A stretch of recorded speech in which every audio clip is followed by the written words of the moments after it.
It's when our offices were still downstairs. That's right. And you came through the front door. Yes.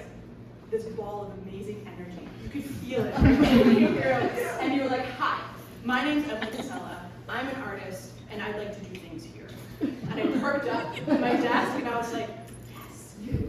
Like, whatever. Yeah. So your journey here coincides with my journey here. I didn't know that. I know, right? So my time with the center is very interwoven with Emily, because not only did this exhibit come about, but you've taught for us in outreach programs and our in-house programs. You have a beautiful student following with us. You did an amazing summer, in the midst of an amazing summer program with kids.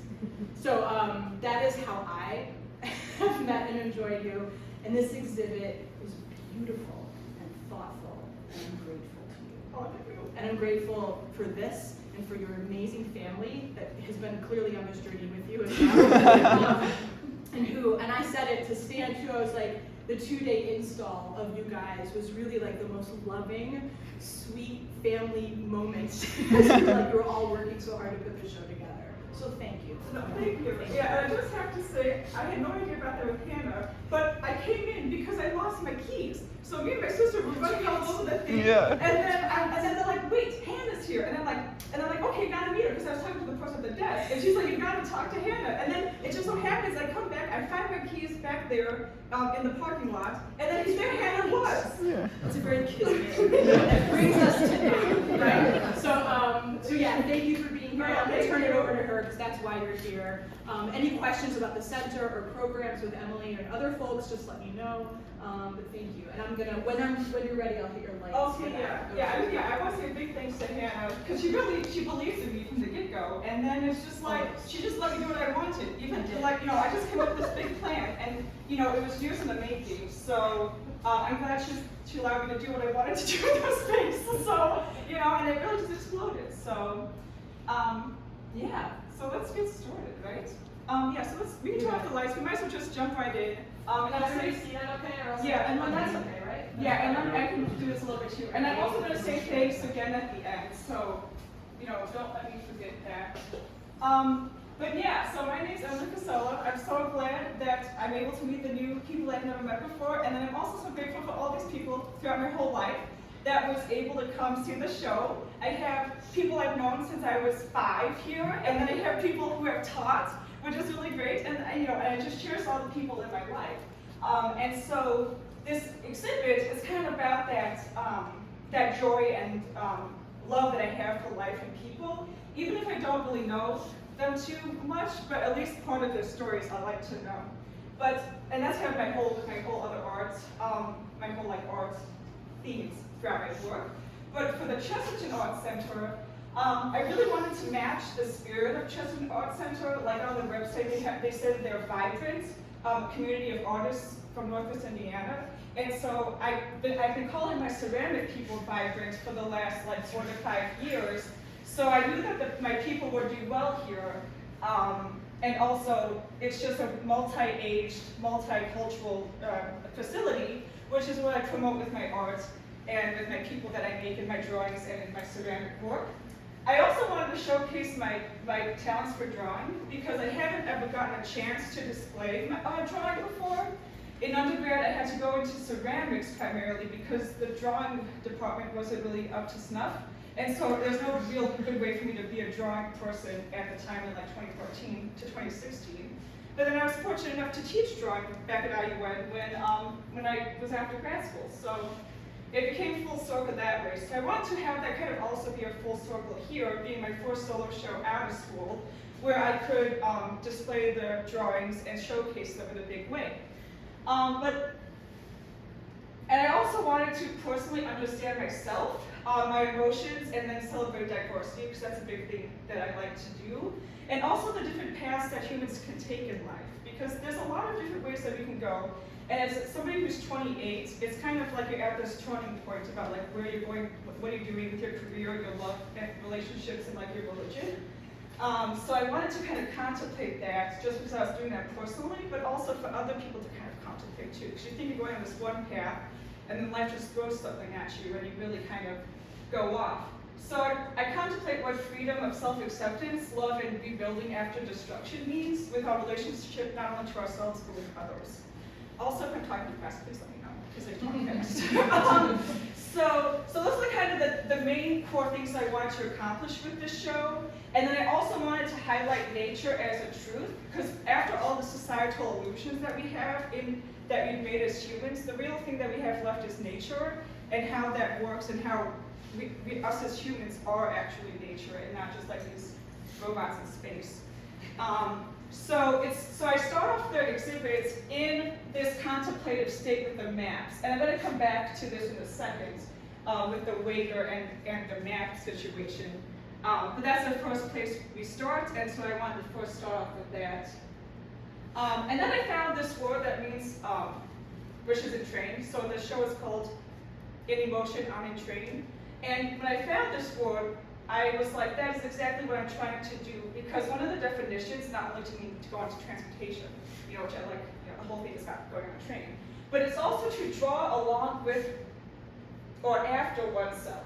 And so I saw that, and not only did it go with my drawings that kind of tries to pull like these emotions or like contemplative states out of me, but also what does it mean to pull that out of you, but then also with the obvious like pun of actually drawing. So to draw yourself out is kind of what I did in these, well, most of the drawings in there, these people are kind of random. But, so it's like I'm pulling myself out of these things. So I wanted to start off with, if trees are free, we can't just let them be, because this is probably the most autobiographical out of all of my pieces. A lot of people are like, well, isn't the whole first gallery just like self-portraits, which they're really not. Most of my ceramics are like states that I was in, but it's also like states that I really was never in. So the first room is more like this contemplative state, and then the second room in here is more of the free state.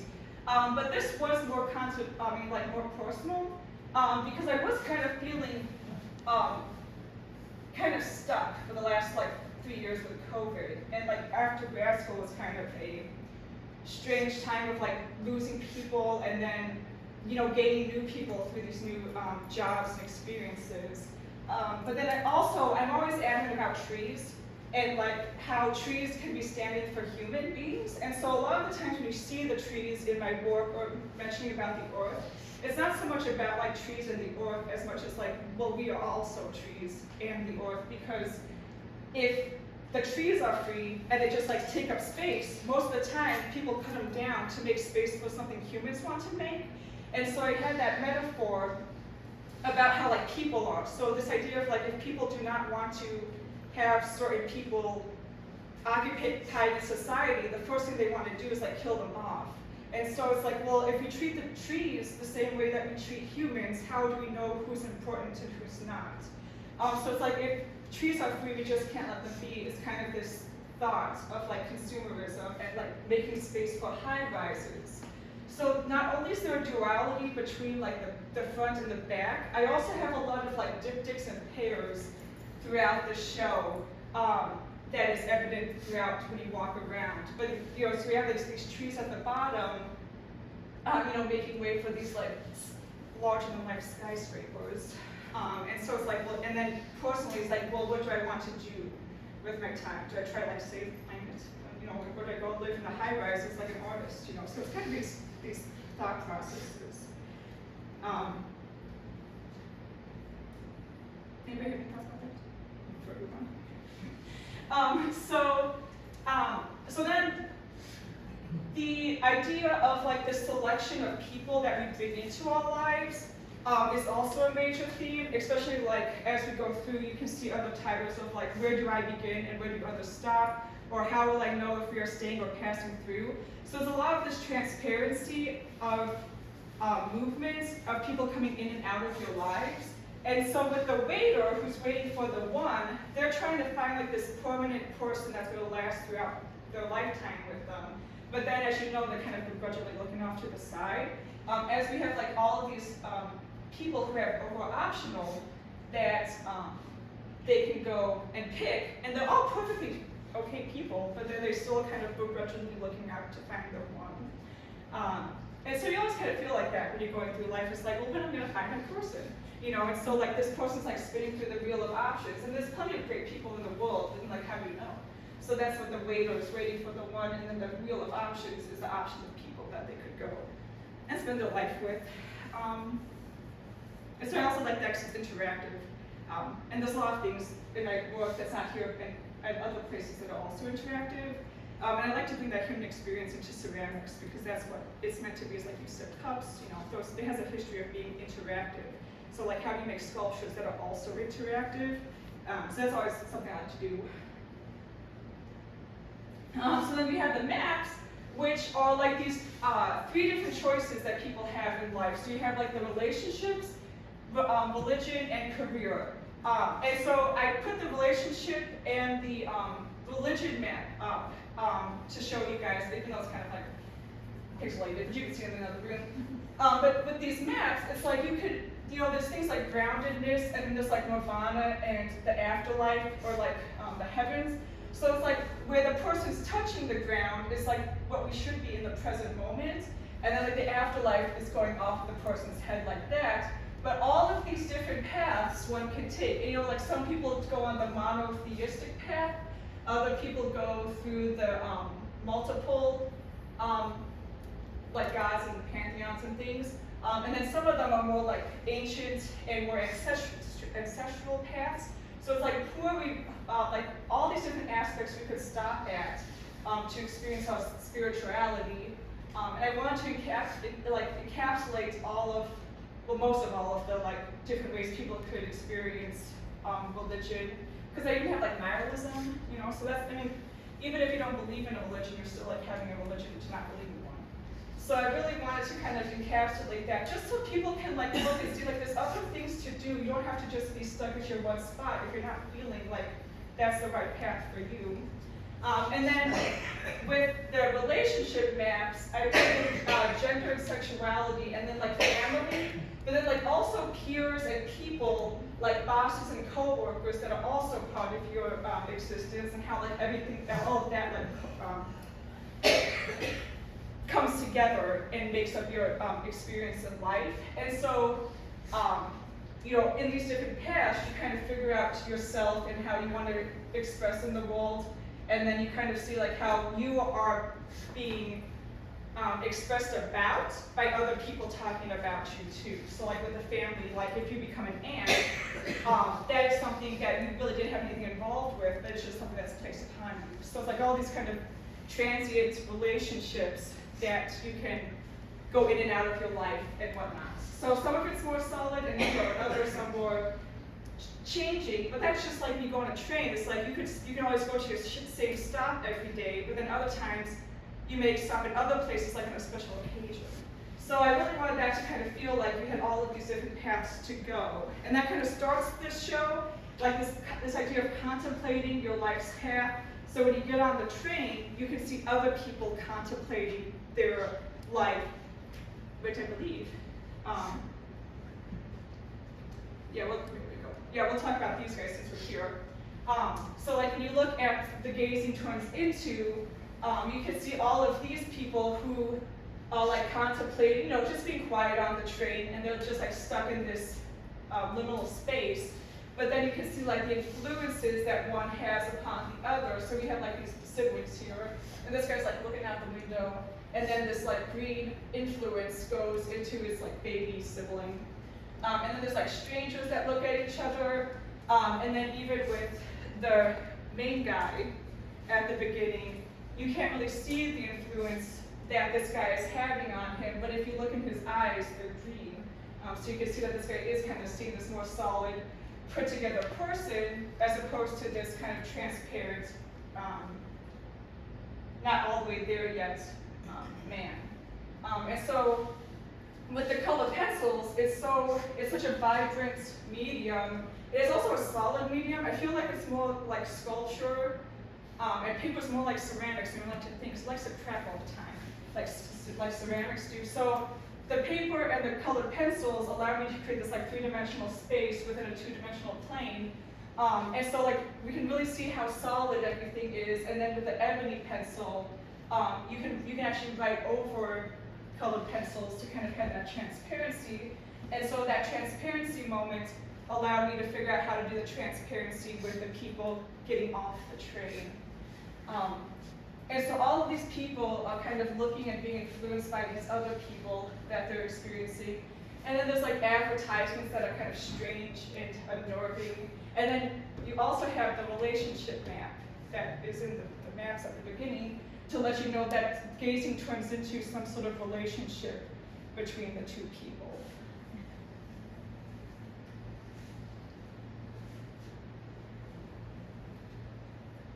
So we're going to go back to this ceramics person. And so this ceramics person is, you think you walk all over me, but I'm just telling you where to go. And so this person is the train station itself, and you can imagine you can follow the people's path, like or standing on the platform waiting for the train. And I wanted to make something that was kind of like this person was laughing, kind of like laughing at the situation of like people coming and going out of their lives.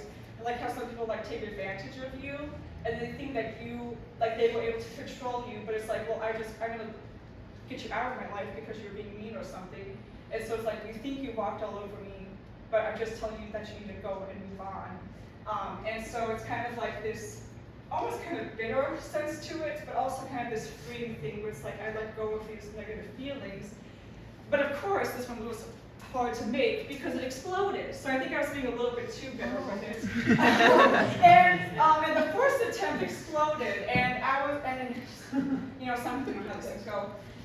And so I was really angry at that. So like, I'm gonna have to use it anyways, I'm not gonna waste the ceramics. So it's like, how do we repair from human-made explosions? And so these two pieces play off of each other because the one that is after that has the answer is by being loving towards ourselves and others. So like, how do we repair from like arguments, arguments or like disasters?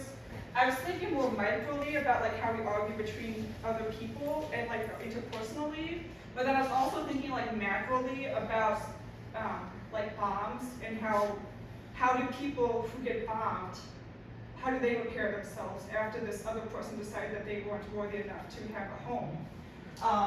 And so I wanted that to be a thing for obvious reasons because of what's going on in the world, but then also to be like, we have this macro issue and we also have micro issues. So like, if we can't fix the micro issues between ourselves, how can we even come to think about it at a global scale? And so parts of the how to repair from human-made explosions is also in that house behind Hannah. And so like, how do you rebel from that and kind of like, some of these countries, take pieces of these rubbles and try to put it together. And even if things like these, what do you call that, earthquakes happen, that's also kind of a man-made issue because of climate change. So it's like, how do we repair all these explosions? And so the only thing I can think of is like being loving towards ourselves and others, which I don't know what's the answer, but there's a thought. And so those two pieces kind of work together, but this also sets the stage for the whole train situation. And so now we're going to talk about the broken glass. So speaking of explosions, we have you broken a large glass comma yet? Which is a response piece to Marcel Duchamp, who's a famous artist from the 1920s, where he made this large glass and worked on it for 8 years, and he kept sending it between France and the United States because of the wars, and he kept moving back and forth so he didn't have to get drafted. And so during the transporting of these things, the large glass broke, and he said, just leave it, it's good happenstance. But he decided that it was finished in 1923. And I've been thinking about making a response piece to it for a couple of years now, like 6 years ago. And but I'm like, I have to do it now because it's exactly 100 years since he finished his piece. So where his is more about like, because it's called The Bride Stripped Bare by Her Bachelors, and he was really kind of obsessed with like the virginity of his sister. I like that. I was like, but he was like, have you broken the large glass yet? Which is kind of, I mean, it's not like it's an entendre to that, but it's also like, well, have you done that next life step that you want to do, like on the maps, or like, have you gotten married yet? Have you got your job yet? Have you put in your applications for things? So like, all of these barriers, and then also like the glass ceiling that people have to overcome, like, have you broken that large glass? And so I put myself in it, because who else am I going to trap in that? You know, like that would be kind of weird to trap somebody else in that. So I did myself in that one, and then I have me breaking the glass, which is shattering these more kind of like unhelpful emotions that kind of get built up in people, or like stressful ones, and then also like images of politicians and like doctors and people who like are trying to impose on your life, and how if you break through all of those illusions, what we have left is nature. You know, come back to the nature thing, but trying to break all of those society things that are put upon you, because at the end of the day it's just you and what you want to do in your life, as opposed to anything else that people want to try to do, which is simplistic, but we're just going to roll with it. And then this guy, I really wanted to incorporate this because it looks like train smoke and like train windows. And so I also have like birth, life, and death, because those are the only actual truths that we have, and then everything else is like what we accumulate over time. But if you know, simplifying it down, it's just those things. So if we're so worried about these other things, then why are we so worried about these kind of micro things when it's like we only have this short amount of time on the earth to like experience things. And then I put the questioning goal here because she's in this show, she's looking at the emotions and trying to figure that out. But eventually she's going to be together with this piece, because the little girl's, is kind of like, when you're young, there's all these kind of nonsensical things and all this like confusing things about trying to exist in the world that you don't really know about, but then all these other adults seem to know what they're doing. And so this one's like, well, why haven't you broken the glass yet, Emily? So it's kind of like this kind of like play on me about like, when you're younger, you think you can do all these amazing things when you're younger, or like you're going to get married or something, or all these like things that you think you're going to do. And then I'm like, well, I'm trying to break through this little goal. It's not as simple as like a 5-year-old thing would be, Mm-hmm. So she's kind of questioning things, but she has quite an interesting personality, and so she's looking at the emotion trains, being like, so when's the next thing happening? Like, am I going to stay in this little broken thing forever, or am I going to actually kind of find those other emotions on the emotion? Here, let me show you on on this one, because like every 90 seconds, your emotion changes. So if you wait and don't like hold on to it in your head, then it's going to move on. So apparently, I don't know, I can't figure that out because I just think about things too much. But apparently your body, though, moves on every 90 seconds. So if you remember that, then if you're feeling, a negative emotion, if you wait a few minutes, we can at least be neutral, calm again. And then I also like it because it's train times, so like it's moving, you're moving from one thing to the next, and then that goes with the whole theme of everything.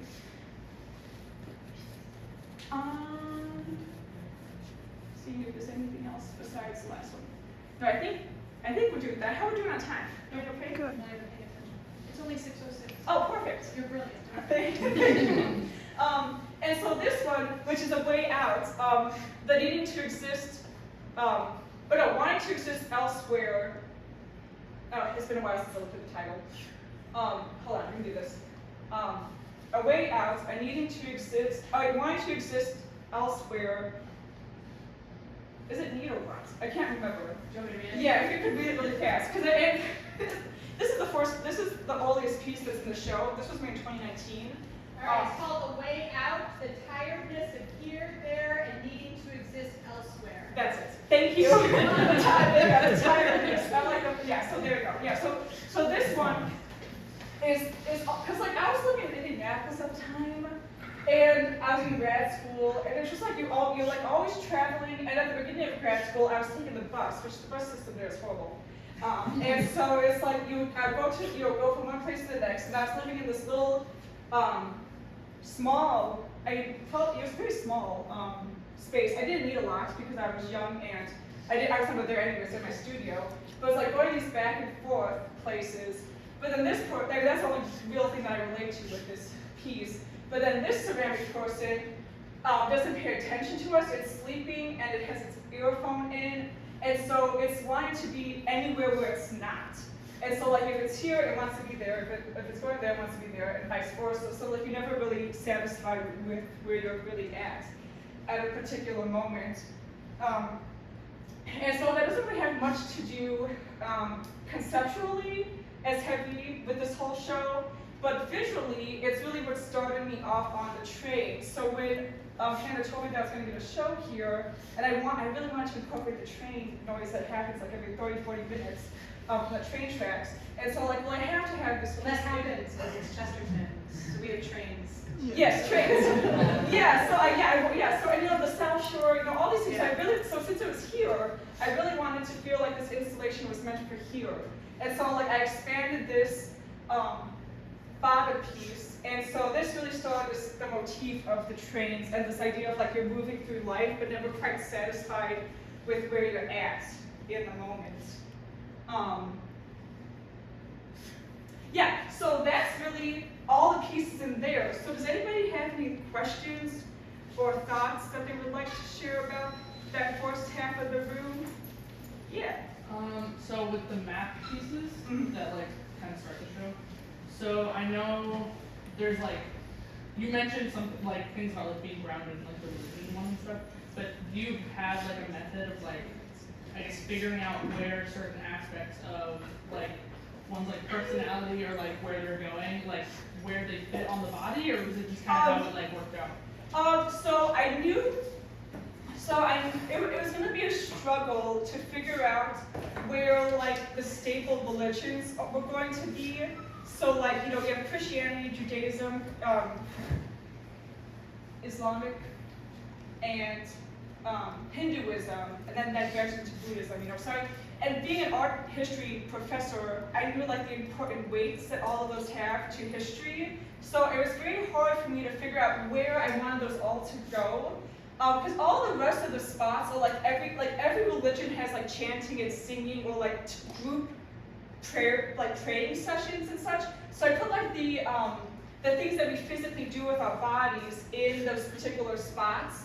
And then I wanted like this to be like, you know, we come into the earth, so we start here, and then we have like these epiphanies and like more things that everybody could experience on like the hands and our bodies, because that's most things we use all the time, is in our bodies and our hands. But then when it comes to the religions, it was hard because I knew that we had to have these lines that branched off. So I just happened to put like the monotheistic Western religions together because they all interplay so like heavily throughout history. I had those come together in a straight line because it is kind of like this back and forth they all have together, the three of them. And then with like the more Eastern religions, I grouped them into what branched off from the main source. So like in like Hinduism, even though that later on branches into Buddhism, those two have like lots of reach and like unique things that go with them that I wanted to like branch out, because also like Western people use some of those things like yoga and whatnot that come with those religions. So like I needed to have a path where they like people who are over here could go to that, but then also honor the individual religions. And then I did non-Western and non-Eastern and more like community and smaller islands that don't quite, or like places in Africa that were destroyed during colonialism, and I put those in their own sections too.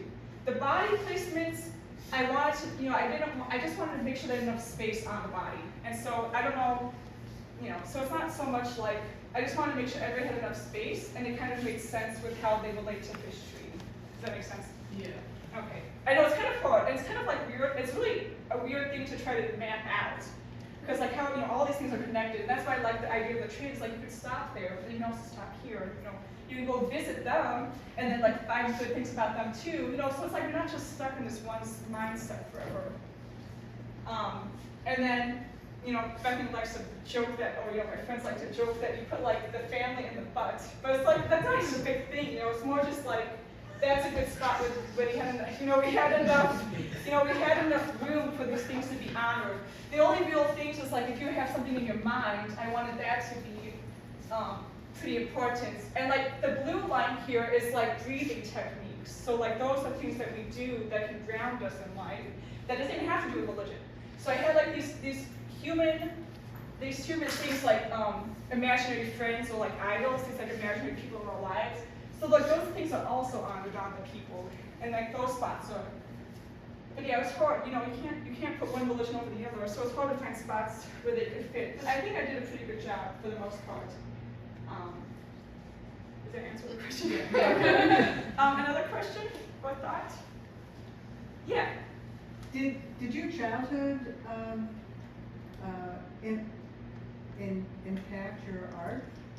Yeah. So I grew up Catholic, and then also I'll just put it. I'll try to put that. It's nice to sit.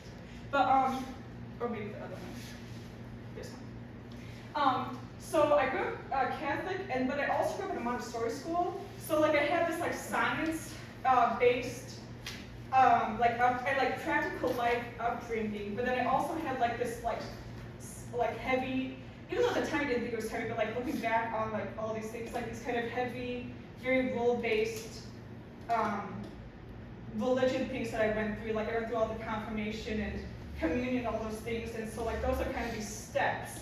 So I always kind of think of these things as linear, and then you also have the timeline of life in Montessori, which is like the linear from like trilobites, or even before animals and just plants, all the way to humans. So like I always kind of think of these like timelines, and then like I'm like art history professor. Art history is just a bunch of timelines. So I'm really interested in how lines work, but then also how people can branch between those things.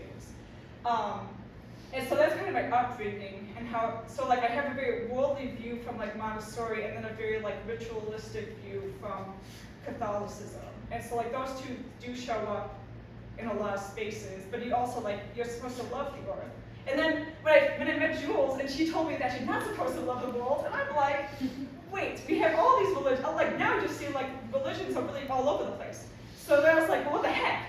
So then I was like, so I started to think, like, if you're not supposed to love the world, and that's some people do, then it's like, oh, that makes sense of why the world is like that is, and we're not respecting it. And so, I don't know, I like the world, but I also like spiritual things. And that's what being a human is all about. I don't know if that answered the question. Okay, so, but yeah, so that's kind of how I think about things, you know, so, and you know, we grew up in a very diverse upbringing, so I always like diversity of people, and like seeing other people's cultures and backgrounds, and like holidays they celebrated, and so I'm always interested in how tradition and culture affects humans and how that shapes who you are. Any other thoughts? Questions? Yeah. One more thought. Your work is extremely important. Oh, thank you. Thank you. Yeah, I can't, like, I'm not in art, you know, I'm in art to talk about things, not so much for people to like, which is bad. It's like, I'm not so much trying to sell things as more of trying to like make sure people can think about things. I'm more interested about people thinking about things on a larger scale. I mean, that's what they tell you what artists do, so I'm like, I'm doing what I'm supposed to be doing now. So it's like, I'm just trying, you know, so I just gotta get better at selling things. But yeah, but that's where I'm at right now. But thank you for those nice comments, yes. Yeah.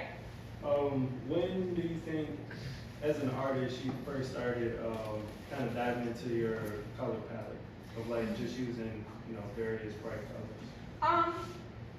And how do you think that contributes to your, you know, what you represent as an artist? Right. I'm trying to think about, I know, because the stuff I made at I Design was not colorful, really. But I think once I got into grad school, so it's like 21, I was like, or 22, I was like, I don't care, I'm gonna make colorful things. So I was just like, I'm gonna just do that. And then also I found glazes that could actually work and be colorful at a cone one firing. And so I like color to begin with, and I think color is important because I wish the world was more colorful, but we don't have enough resources for that. So I'm like, if I'm making worlds, then I can be as much colorful as I want. And then I also like colored pencils because they are just wax with colored pigment, and ceramics is just water with colored pigment. So those two go hand in hand. So it wasn't until I was like 22 it was like color. You know? And also how it relates to my things is that it just makes it more vibrant in the world, you know, and bringing movement and life to things. I think of color as like a life opening up and vibrantness to it. And people wear color all the time, even if it's black and white, it's still like very vibrant and saturated and bright. So I think about those things a lot.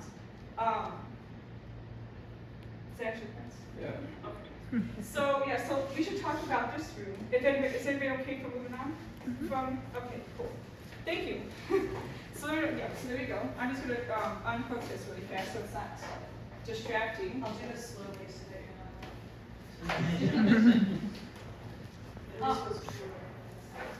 Yes, that's true. Yeah, so that room is very contemplative, and I put a lot of effort and thoughts, like emotionally and conceptually into the work in there. And then with this one, I'm just like, forget it. Go be free. And so I wanted this room to be more free, because it's like, if you get so bogged down with all those life paths, you get confused. It's like, in the day-to-day, we don't really think about that. We're like going through the motions of the day. We're seeing people coming and going. And so in this room, I wanted to feel like it's a relief from all like the heaviness that's happening up there, and just that you could be free and happy, which is the ultimate goal that people want to be in life. So this room is very exciting. We're gonna hold off on the 10th curve, because when you come off the train, you come down into this space, and you're immediately met with color. And so with these, the triptych here, I wanted to feel like you're in this rush coming down with the people off the train. And so this one is, where do we stop and where do I begin? And so once I finished, because it took me a year to finish the large Gazing Twins into piece, I figured out that colored pencils could be transparent. And then I'm like, that's awesome. So because I wanted to feel like you were moving, and they weren't stagnant or stuck anywhere. Because a lot of the pieces in my ceramic work, they're very stuck in their own thoughts and feelings. And everything is behind glass. And so when you get to having broken the large glass yet, I break that, and then we come in here, everything's out of glass. And so I wanted to have like these be open and like you could be also in it, and not just like absorbing what was happening. And so this was the first one that I made, and I wanted the people to be moving, but I also wanted them to kind of go together. And so you don't know where one person stops and one person begins. And that's kind of like this, there's a word called enmeshment, where it's like how you are so close to another person. So that could be your family, your spouse, your kids, or whatever, or people you know. And so kind of thinking about these colors meshing together and like even being see-through to the background. Because places are pretty stationary, but humans come and go out of places quite frequently. Just like how people come and go out of your lives in different spots, and then sometimes you come together and sometimes you don't. And so as we move along, some of the people, and this is also like close-up, so we're closer to these people, we can see their details more, but then we go to the next one, more people are coming in, some of these people actually get out, so like these two, like these people kind of remain, then like these people are new, so like, the other people over there are new. So it's like all these people kind of funneling, and so how will I know if we are staying or passing through? So like how will I ever know if somebody's going to be in your life or not?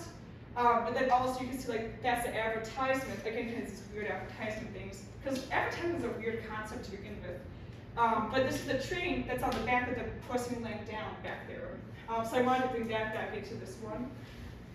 So these people are, and then we become more solid. So some people are more solid than others, and I wanted that to kind of be a thing, because we're still in this like transparency, like do I know this person?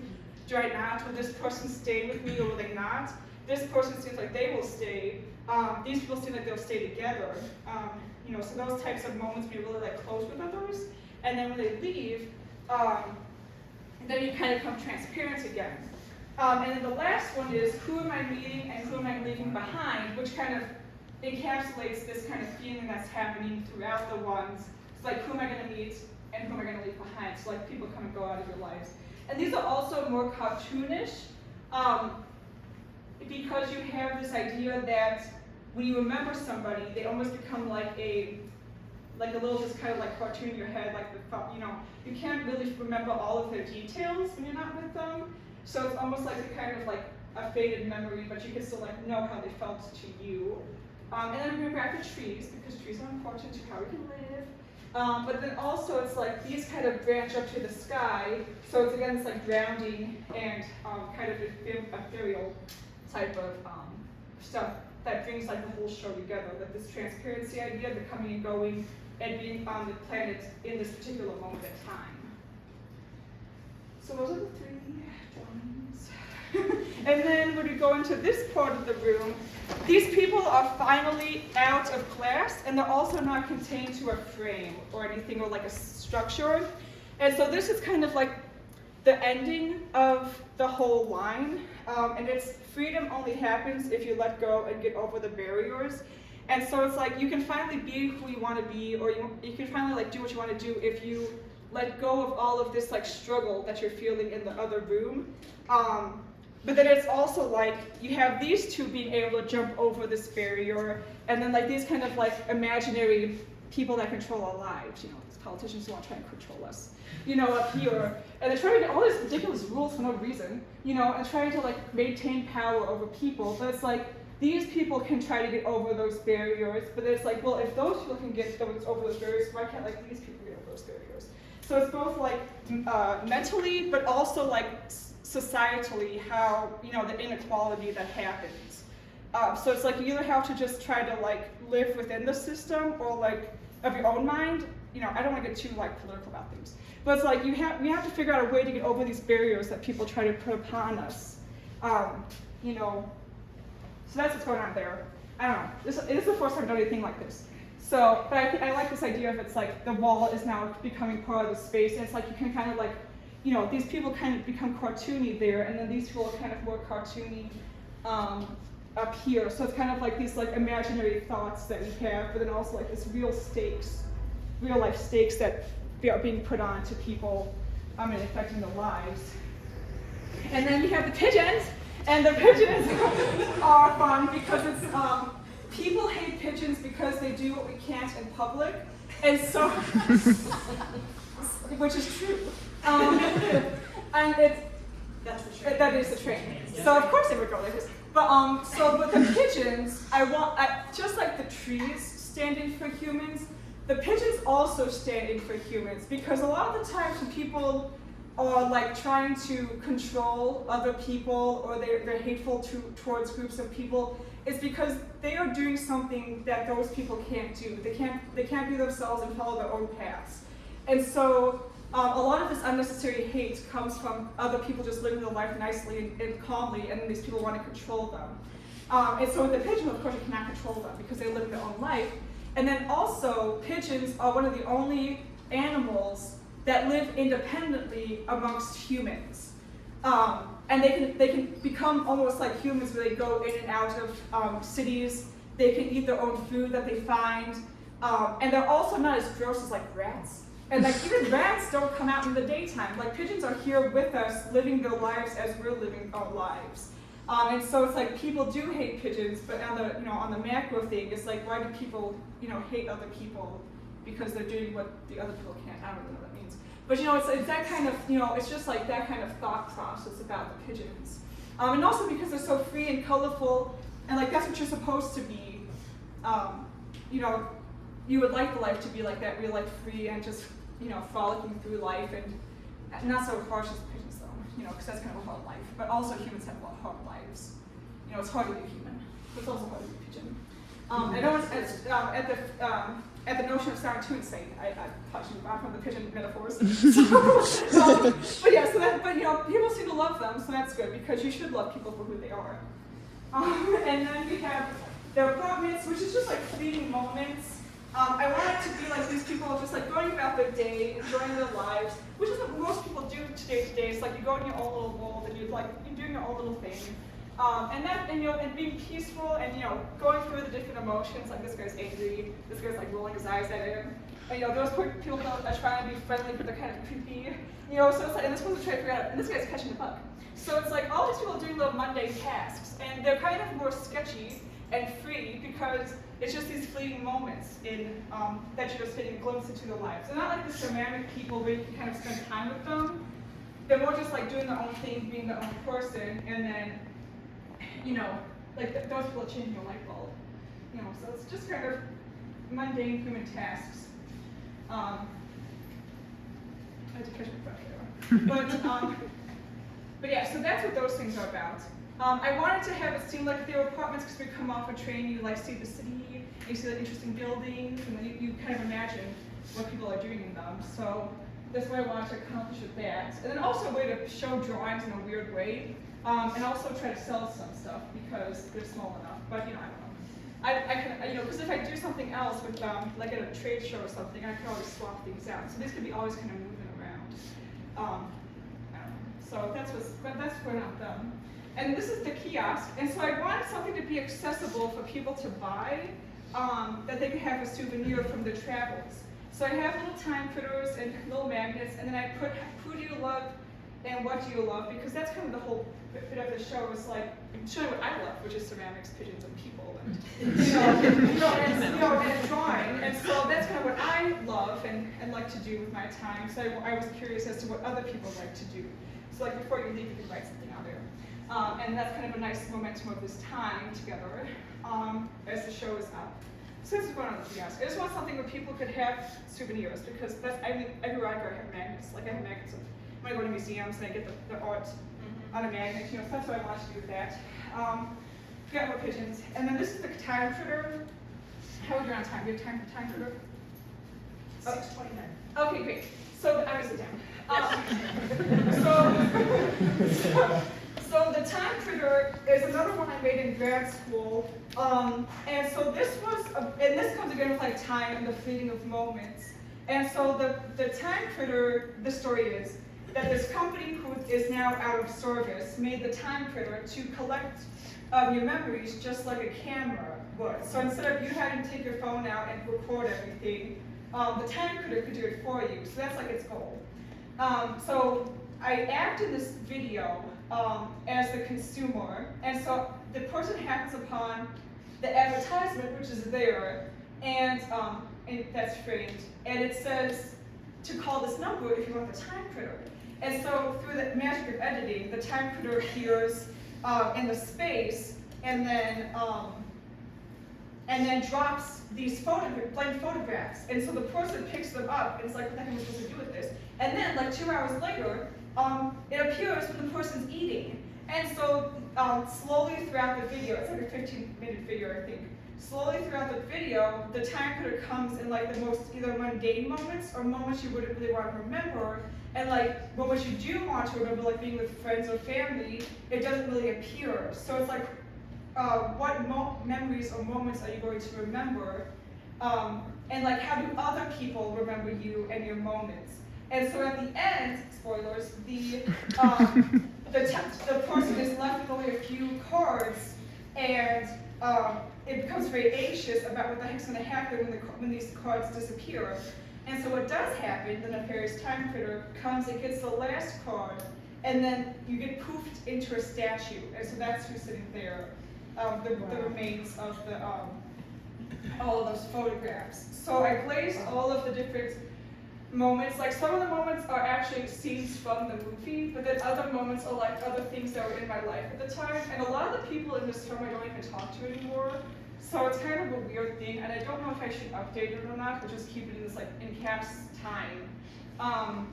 But that's kind of like this idea of how are you going to be remembered and what are you going to be remembered for, versus like how other people will remember you. And so the time critter and the consumer wanting to be remembered when your company has no obligation to.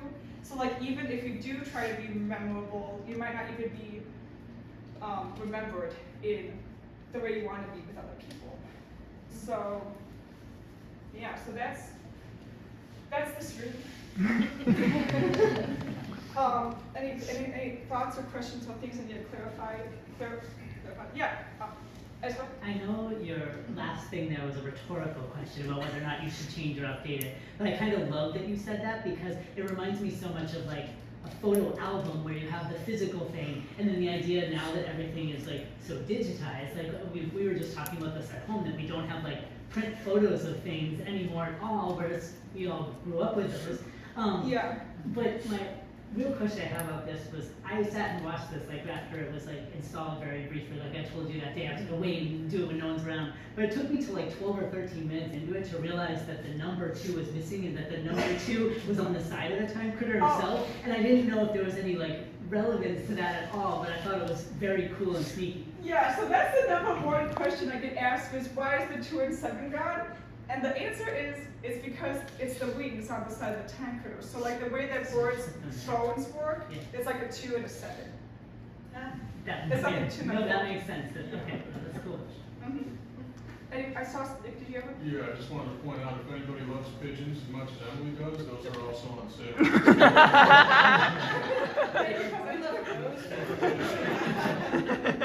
Thank you. Yes, thank you. Yeah, go ahead. As I went through the exhibit the first time a few weeks ago, I just kept saying, this is genius. This is absolute genius, the way this is put together. So I'm just wondering, where do you collect all these ideas? When you're in the shower?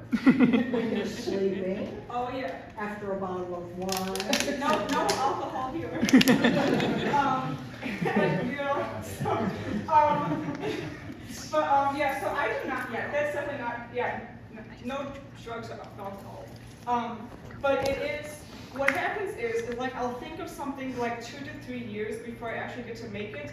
And most of the time it is when I'm driving, which is unfortunate. So I have to just keep it in my, like repeating it in my head so I don't forget it. And then also it will be in, like showers. The time critter appeared in my head as its shape. And I'm like, what the heck is that thing?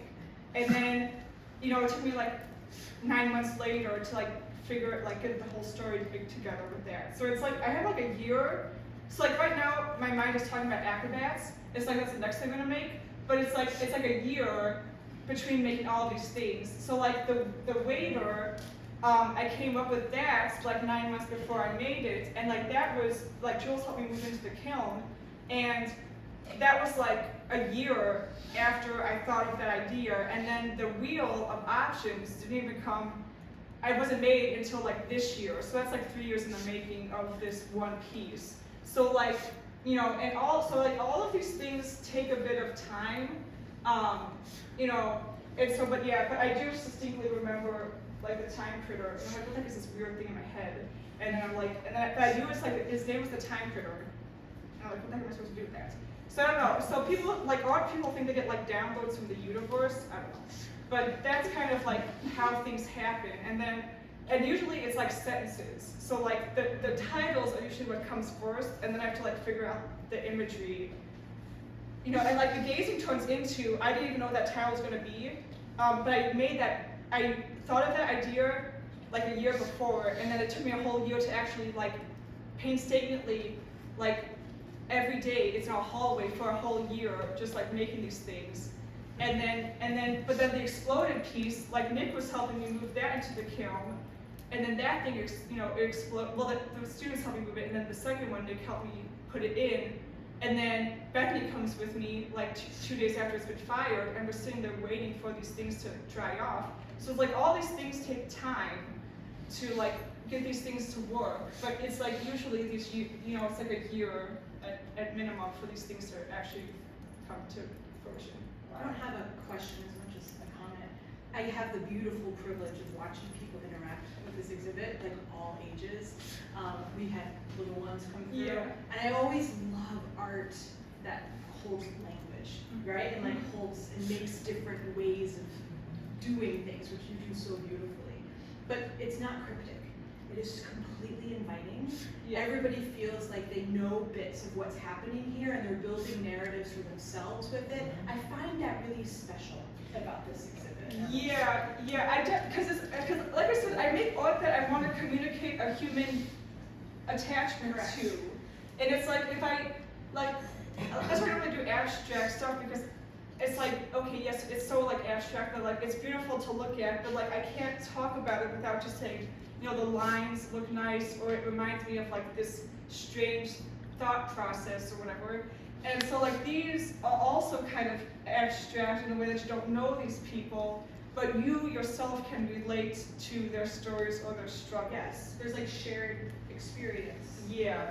on some level. Right, and that's so it's like that's why these things are so like it's installational. It's Right. you want to be close to that, you know, and so that's why I like people who you can touch the thing that moves. So it's like I want it to be very tactile, inviting, and everybody at any age could understand and relate to it.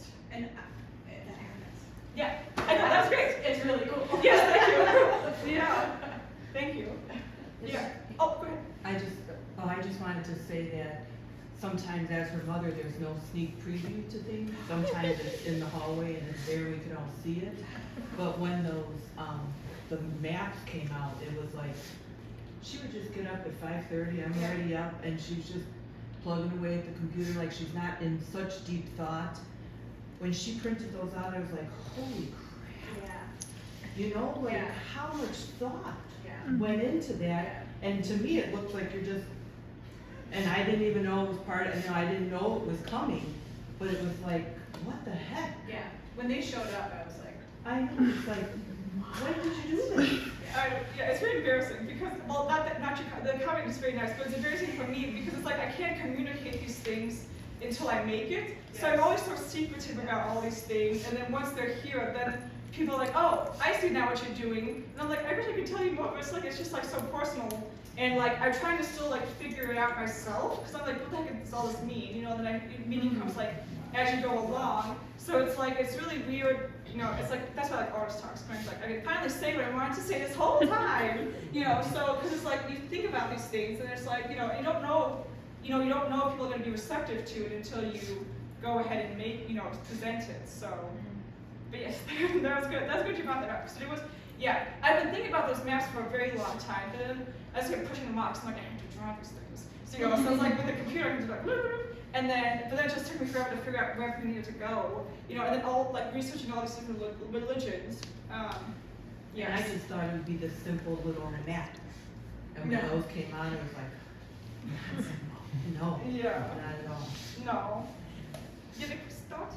The exhibit is going to travel to other locations? Well, that would be. I always want to travel a show, but I just haven't done that yet. But I think I have enough pieces now, in which I could travel.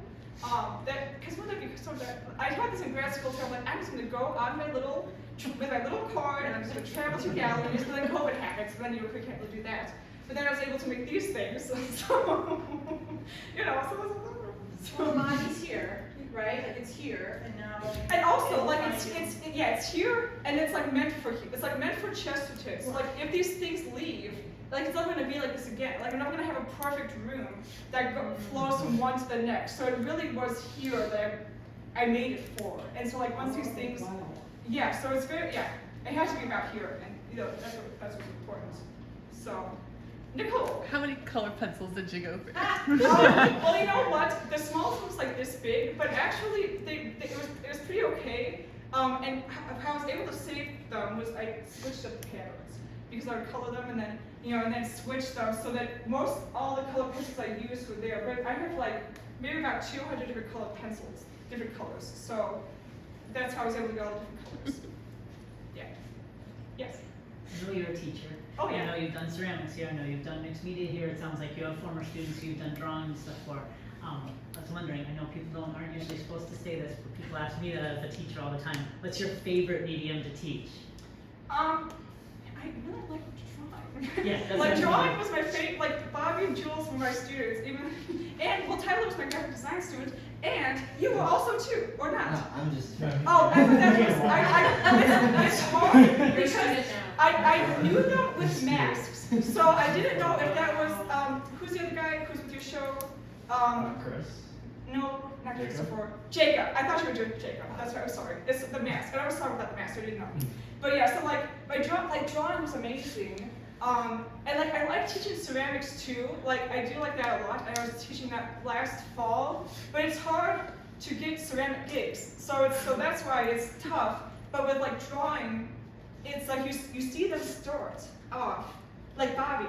Like he was a nursing student, and then he was making like all these interesting drawings. And then it was like I saw him grow like in the different semesters, and then he was making like amazing things. And then like Jules, who I didn't know when she was beginning, but then I was able to help, like work with her senior thesis. And it's like the things that you see them when they're just like formatively going, and then like you see them when they're at the end, it's like amazing. And so I really like drawing. And it's also something people think they can't do, but it's just like math. Once you get taught how to do it, then you can do it all over the place. So it's like, so that's you know, and then so that's I like that aspect. But you know, college is fun, but also workshops are fun because they make me think about things differently. But of course, you can't have like deep conversations with an 8-year-old about society. So it's like you can't really have these like deep conversations about like the world. But you can talk about like climate change because they'll get to that. But it's like society.